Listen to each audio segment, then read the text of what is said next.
오늘 하나님께서 주신 말씀 누가복음 17장 11절에서 19절 말씀을 통해 은혜와 감사라는 제목으로 말씀을 증거하겠습니다. 우리 모든 성도들이 하나님께서 주신 은혜를 새기고 그 은혜가 더 많아지는 것이 감사를 드리는 통로를 통해서 되어지는 것입니다. 그래서 우리 모든 성도들이 하나님의 은혜를 많이 받으시기를 바랍니다. 그래서 더 많은 감사로 축복의 선순환이 이어지게 되기를 주님의 이름으로 축복합니다. 오늘 하나님의 말씀을 나누면서 우리 성도들이 꼭 기억해야 될 부분이 오늘 본문 말씀이겠죠. 본문 말씀의 핵심은 예수님께서 사마리아와 갈릴리 사이 한 마을로 가실 때에 멀리서 10명의 나병 환자가 소리를 칩니다. 우리를 불쌍히 여기소서. 예수님께서는 그들을 불쌍히 여기시고 제사장에 가서 내 몸을 보이라. 그건 낫다는 말이거든요. 가다가 낫게 되어지고 한 사람은 하나님께 큰 소리로 영광을 돌립니다. 그러나 나머지 9사람은 제사장이 어서 가서 내 몸을 보여야 되겠다. 그냥 가버린 거예요. 돌아온 이 사람은 이방인이고 사마리아 사람이었습니다.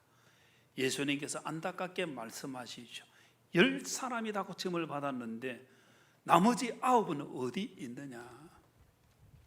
그리고 돌아온 이 사마리아 사람을 향해서 예수님께서 일어나 가라. 내 믿음이 너를 구원하였다. 병 고침과 함께 구원의 은혜까지 더해 주셨습니다. 우리는 하나님의 은혜를 받고 얼마나 감사하고 있느냐 하는 것을 생각할 필요가 있죠. 그래서 오늘 우리가 읽은 말씀을 같이 나누며 은혜를 받은 사람은 감사로 표현할 때에 그 은혜가 더 증가되는 것이고, 은혜 받은 것이 많을 때에 주님을 더 많이 사랑하게 되는 것입니다. 여러분, 주보와 함께 받으신 그 내용에 보면 1번에 많은 죄가 사함을 받아 많이 사랑한다고 하신 예수님의 말씀에서 무엇을 우리가 느껴야 되느냐. 예수님께서 한 여인을 다 주님께서 은혜 가운데 받아주시고 용서를 해주셨습니다. 누가복음 7장의 내용인데 이 여인은 죄인입니다. 이 주님의 은혜가 너무 크기 때문에 그는 향유를 준비해서 예수님께 가까이 간 거예요. 근데 예수님을 초청한 이 바리새인은 예수님께 손 씻을 물도 주지 않고 또 그 향유를 붓는 가장 값싼 것이 감람유인데 올리브유, 이 향유도 붓지 않고 그냥 시사 초청만 한 거예요. 그런데 이 여인이 와서 눈물을 흘리며 예수님의 발을 다 머리털로 닦고 발에 향유를 붓게 되어진 걸 볼 때에 이 바리새인이 예수님 저 가짜다. 자기에게 다가온 여인이 죄인인데 어디 선지자라면 그걸 알고 못 오게 막았어야 되는데 어떻게 받아들이나, 속으로 이런 생각을 한 거예요. 예수님께서 그걸 아시고 말씀을 하시죠. 비유를 하나 주십니다. 한 사람은 500데나리온 500일의 노동의 가치를 말합니다. 그 빚을 진 사람과 50일 노동 50데나리온 빚을 진 사람이 있는데 다 똑같이 주인이 그 빚을 다 탕감을 해 주었다고 한다면 누가 더 주인을 더 좋아하고 사랑하겠느냐. 바리새인에게 물은 거예요. 바리새인 말이 많이 탕감을 받은 사람입니다. 그렇지 않습니까? 많이 빚진 것을 많이 탕감받은 사람이 더 주인을 좋아하겠죠. 예수님께서 그 비유를 통해서 말씀하신 것이 오늘 우리가 은혜를 받고 감사를 얼마나 하느냐, 그게 따라서 우리의 신앙이 달라지는 것이죠. 누가복음 7장 여러분 받은 교재에 보면, 자료에 보면 누가복음 7장 47절 말씀입니다. 이러므로 내가 네게 말하노니, 그 다음 같이 읽겠습니다. 시작.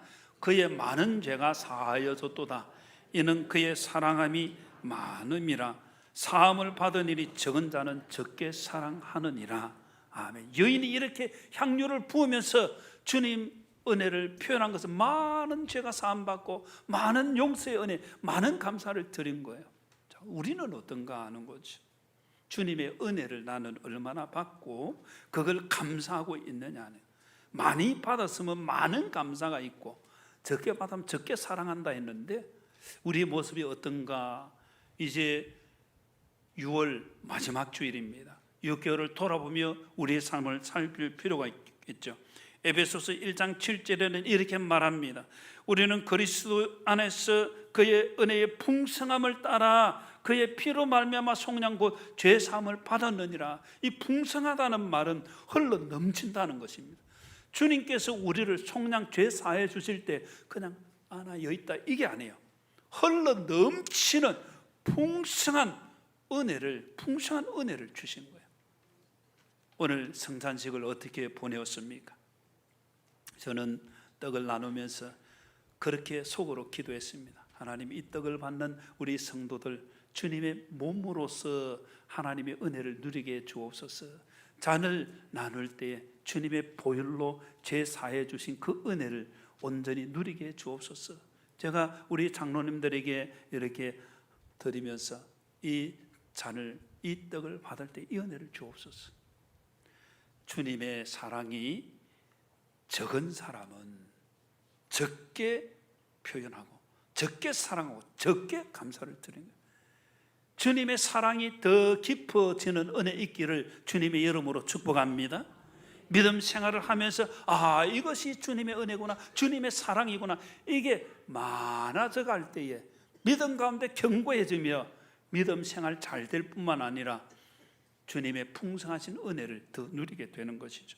그래서 주님의 은혜가 풍성한 것을 고백하는 만큼 우리의 믿음도 자라가게 되는 거예요. 은혜와 함께 그 은혜를 표현하지 않으면 믿음은 사라지게 되는 겁니다. 연수는 많아지겠죠. 교회 생활은 많아지지만은 하나님의 은혜를 놓치면 이것만큼 안타까운 게 있겠습니까? 사람은 몰라요. 다른 사람은 저 사람이 속에 지금 무엇이 있는지 어떻게 알겠습니까? 하나님은 아시죠.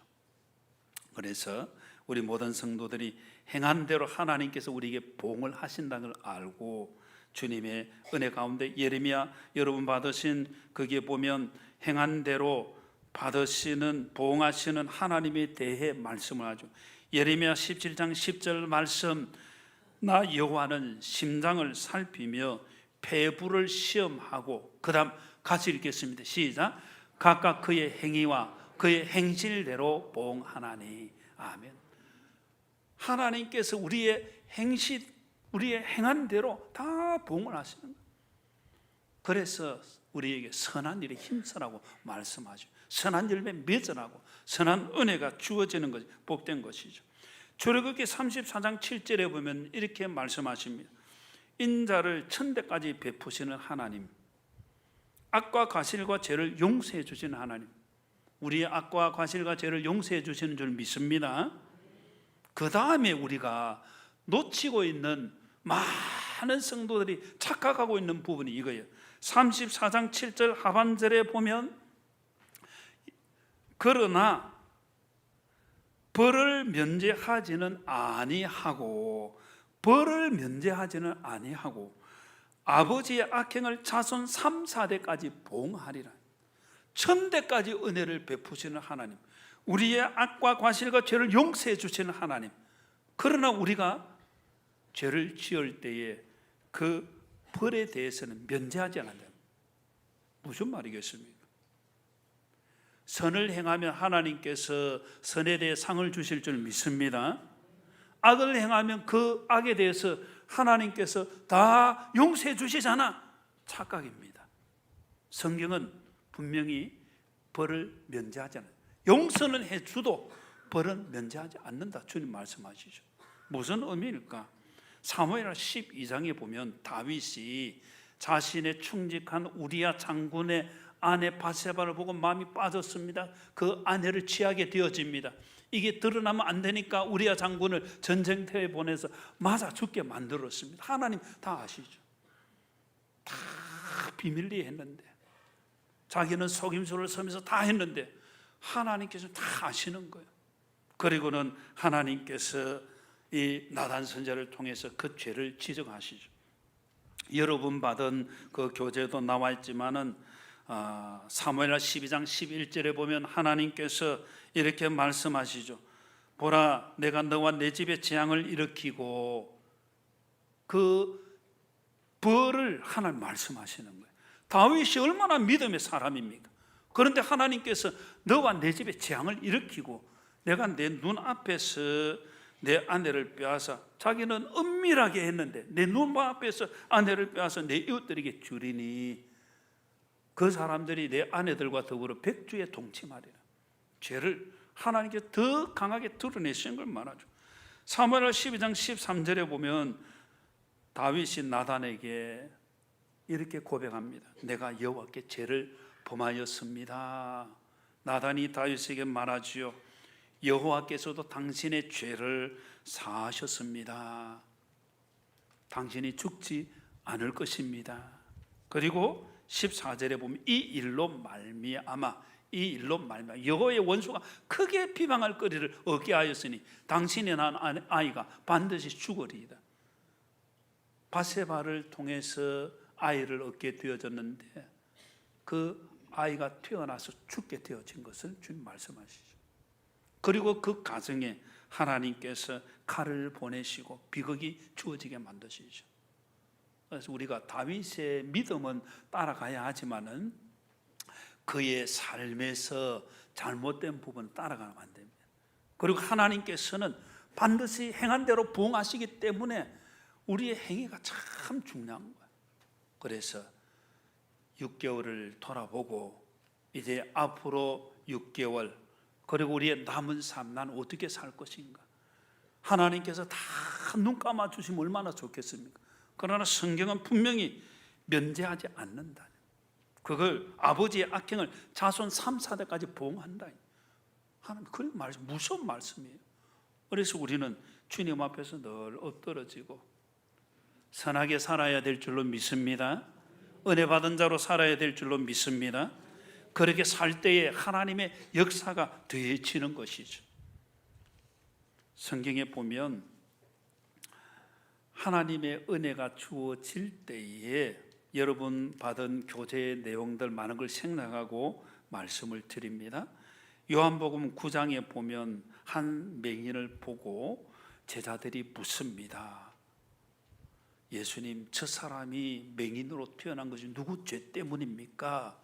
그럴 때 예수님께서 요한복음 9장 3절에 보면 이 사람이나 그의 부모의 죄로 인한 것이 아니라 그에게서 하나님이 하시는 일을 나타내고자 하십니다. 맹인으로 태어난 것, 달리 말하면 나병, 또 다른 질병, 얼마나 고통스러운 것입니다.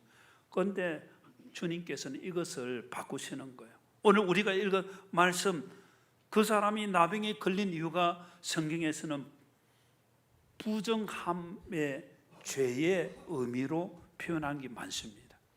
그러나 그것으로 끝나는 것이 아니라 주님을 만남을 통해서 그 나병이 낫게 되어지는 은혜를 말하죠. 맹인으로 태어났습니다. 장애가 있습니다. 얼마나 힘들겠습니까? 자, 저 누구 죄 때문에, 부모 때문에 그래 어디. 그런데 성경에서 주님께서는 하나님의 하시는 일을 나타내고자 하신다. 우리의 문제, 아픔, 우리의 질병, 그냥 우리가 붙들고 있으면 고통이에요, 슬픔이에요, 너무 힘들어요. 그러나 주님, 이 일을 통해서 하나님의 하시는 일이 나타나기를 원합니다. 이렇게 기도해야 될 줄로 믿습니다. 기도해야 됩니다. 그렇게 하나님, 나병도 고쳐주신 하나님, 나의 병도 고쳐주시고 이 문제가 오히려 하나님 하시는 일이 나타나도록 해 주시옵소서. 이런 은혜를 다 받게 되기를 주님의 이름으로 축복합니다. 이 나병 환자들이 예수님을 알게 되어지고 멀리서 부르짖습니다. 소리 높여서 예수 선생님이여 우리를 불쌍히 여기소서. 예수님께서 그들을 보시고 선포하시죠. 오늘 우리가 주님의 전에 나와서 예배 드리고 주님의 백성으로 살아갈 때에 소리 높여 부르짖는 기도, 간구, 이게 우리의 삶에 얼마나 있느냐 하는 참 중요한 거예요. 하나님의 은혜를 하나님께서 다 동일하게 주시는 것 같지만은 기도하는 자에게 하나님 은혜를 더해 주시는 줄 믿으시기를 바랍니다. 부르짖는 자에게 은혜를 주시는 거예요. 그래서 예수님께 간구한 것에서 우리가 느끼는 것은 나도 간절히 기도해야 되겠다. 6월을 보내고 7, 8 이제 무더위가 시작되면 우리의 육신은 좀 약해집니다. 좀 쉬고 싶지요. 그러나 쉬는 가운데도 기도를 하는 성도들은 하나님의 은혜를 또 누리는 거예요. 그래서 여러분들이 주님께 간구해서 은혜 받는 역사가 더해지기를 주님의 이름으로 축복합니다. 누가복음 18장 7절에 보면 하물며 하나님께서 그 밤낮 부르짖는 택하신 자들의 원한을 풀어주시지 아니하시겠느냐. 반드시 응답해 주실 줄 믿으시기를 바랍니다. 이들이 예수님께 부르짖고 예수님께서는 제사장에게 내 몸을 보이라. 그들이 누가복음 17장 14절에 보면 예수님의 말씀을 듣고 가다가 깨끗함을 받은 거예요. 여기 14장 17절에 보시고 이르시되 가서 제사장들이 너희 몸을 보이라 하셨더니 그 다음 읽습니다. 시작. 그들이 가다가 깨끗함을 받은지라. 그들이 다시 시작. 그들이 가다가 깨끗함을 받은지라. 아멘. 무슨 말입니까? 주님의 말씀을 믿었다는 것입니까? 안 믿었다는 것입니까? 믿었다는 거죠. 주님의 말씀에 순종했다는 것입니까? 불순종했다는 것입니까? 순종한 거예요. 이게 참 중요한 거예요. 믿음은 순종입니다. 계산을 해볼 때에 이거 어떻게 낫겠어? 이거 나에게 와서 예수님 손대고 안수기도 좀 해주시고 나병아 떠나가라 선포도 안 해주시고 그냥 제사장에 가서 내 몸 보이라. 예수님 그럴 수 있습니까? 우리는 예수님께 너무 간절히 구했는데 그렇게 말하지 않은 거예요. 그냥 그 말씀을 받아들인 거예요. 제사장에게 내 몸을 보여라는 그 말씀을 듣고 가다가 깨끗함을 받은 거예요. 주님 말씀 믿어야 될 줄 믿습니다. 순종해야 될 줄로 믿습니다. 순종이 정말 중요한 겁니다. 계산하고 그리고 이건 하나님의 은혜를 놓치는 것입니다. 계산 필요 없습니다. 역사는 하나님 하시거든요. 하나님께서 참 놀라우신 분이에요. 우리가 다 계획을 세우고 다 완벽하게 하는 것 같아도 아니더라는 거죠. 걸음을 인도하는 분은 여호와 하나님이신 줄 믿습니다. 그래서 오히려 우리의 모든 삶에 우리 요셉을 보면 요셉은 형들의 손에 팔려서 얼마나 애굽에서 노예가 되고 그런데 그가 애굽의 국무총리가 되어서 형들 앞에 당당하게 쓰고 얼마나 형들이 두려웠답니까?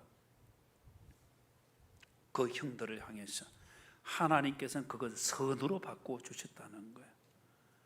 그 일들이 우리의 아픔이 우리의 문제가 우리의 고통이 우리의 눈물이 하나님 손 대시면 저주가 변하여 복이 될 줄 믿습니다. 합력하여 선을 이루어 주실 줄 믿습니다. 이 믿음을 가지고 가는 거예요. 이 믿음에 순종하는 거예요. 한 걸음 옮겨 보는 거예요. 역사는 하나님 하시는 것이죠. 그래서 우리 모든 성도들이 가다가 깨끗함을 받았구나. 나도 가야 되는데 멈춰있는 부분은 무엇인가? 주님 나로 행하게 해 주옵소서. 믿음의 걸음을, 기도의 걸음을 걷고 말씀의 걸음을 걷고 봉사의 걸음을 걷고 순종하는 거예요.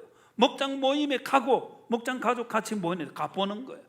전도의 모임에 가보는 거예요. 역사는 하나님 하시는 줄 믿으시기를 바랍니다. 이런 역사들이 있다는 거죠. 그래서 우리 모든 성도들이 참 주님의 말씀을 듣고 순종해 가는 것.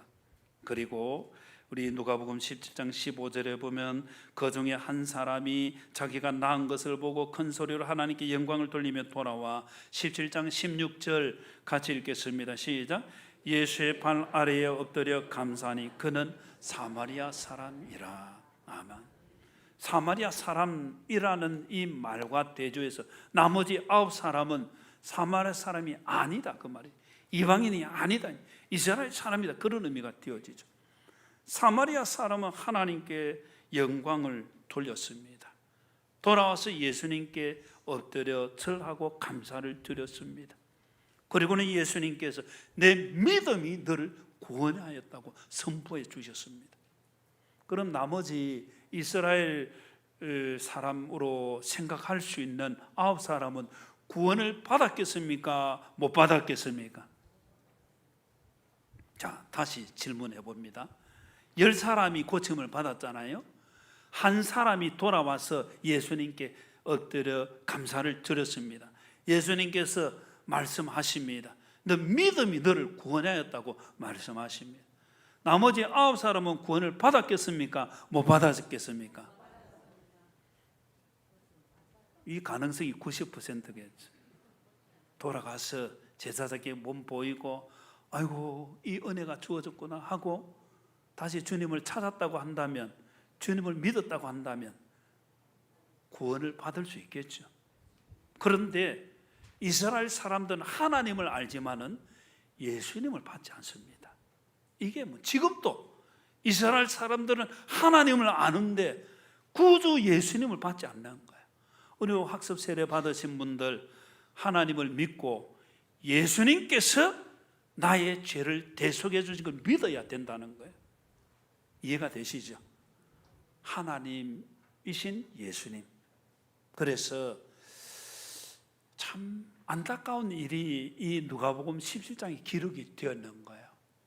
고침도 받고 구원을 받으면 얼마나 좋습니까? 우리의 신앙생활을 돌아볼 필요가 있습니다. 이 안타까운 일이 나에게는 없는가? 나는 9사람에 속하는가? 한 사람에 속하는가? 내가 이 이방인 사마리아인처럼 하나님의 은혜를 늘 영광 돌리고 감사를 드리고 있는지, 저 사람을 통해서 하나님 은혜가 주어졌으면 이스라엘 백성들은 하나님 은혜를 감사하는데, 우리의 삶에서 중요한 것이 하나님께서 모든 것을 주관하신 줄 믿으시기를 바랍니다. 그리고 사람의 은혜도 놓치면 안 됩니다. 저 사람을 통해서 돌아보면 우리 인생이 홀로 살 수 있는 사람이 누가 있습니까? 저 사람을 통해서 하나님의 은혜를 내가 받았구나. 하나님 감사합니다. 그리고 또 누구에게 감사해야 됩니까? 아니, 여러분들을 예수님 믿게 만드는데 전도해주고 수고한 분이 있으면 하나님 예수님 믿게 해주셔서 감사합니다 하고, 그 다음에 나를 인도해 준 사람에게 입 싹 닦으면 그 은혜가 참 은혜겠습니까? 이게 중요한 거예요. 관계는 만들어가는 거예요. 하나님께 감사하고 또 누구에게 감사해야 됩니까? 하나님께 감사드리고 또 누구에게 감사해야 됩니까? 자기를 도와준, 인도해 준 전도자에게, 전도자뿐만 아니라 자기 신을 도와준, 자기를 위해 기도해 준 사람에게도 감사를 드리는 거예요. 이게 감사가 늘어나는 것을 말하는 것입니다. 말씀을 맺겠습니다. 오늘 학습 세례 받으신 분들 정말 축복합니다. 믿음 생활 잘 하시기를 바랍니다. 그리고 우리 모두가 천국 백성으로 하나님의 은혜를 누리면, 하나님의 영광 돌리고 하나님의 복을 누리면 하나님의 은혜가 우리의 삶에서 더 많이 체험되는 줄 믿습니다. 그리고 다음 주일 무슨 주일이라 했습니까? 맥주 감사 주일. 맥주 아닙니까? 아닙니다. 새가족들은 교회가 맥주 감사 주일도 지키네 이렇게 생각하는데 아닙니다. 맥주, 나에게 주신 하나님의 6개월 동안의 은혜는 무엇인지 헤아려 은혜를 감사하면 믿음이 되는 것이고, 그 감사가 구원의 문을 여는 것이고 주님의 놀라운 복을 누려가는 것입니다. 마음에 담고 믿음 생활 잘하셔서 감사가 많아지고 하나님 주시는 복이 이어지는 축복의 선순환을 살아가는 우리 모두가 되기를 주님의 이름으로 축복합니다.